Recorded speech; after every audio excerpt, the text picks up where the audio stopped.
Hi, Gil from Testing Gil here. If you've been through some kind of agile transformation, you probably heard the term definition of done.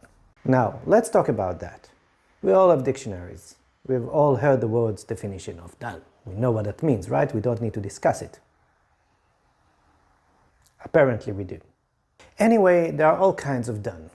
Done coding, done testing, done delivering to production, done watching Star Trek. So what is done? When we're done, we're moving on to something else.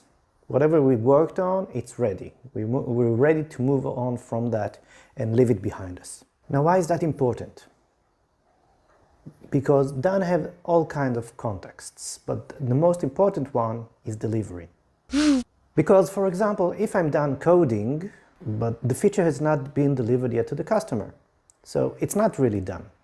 Maybe I can start focusing on another thing, but the team, as a team, cannot do that because it's not delivered yet. Even done testing doesn't mean that it's done. Only done delivery is the only done that counts. Well, what does that mean?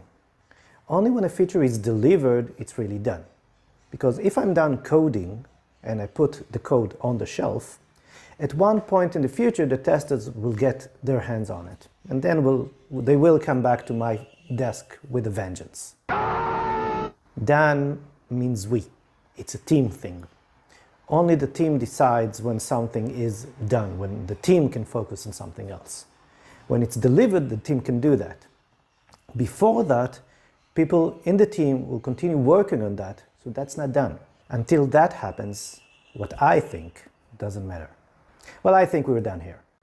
Thanks for watching. If you like this video, like, subscribe, press the bell for more notifications, and tell everybody about this video. Go watch another video on my channel, and thank you, and have a good day.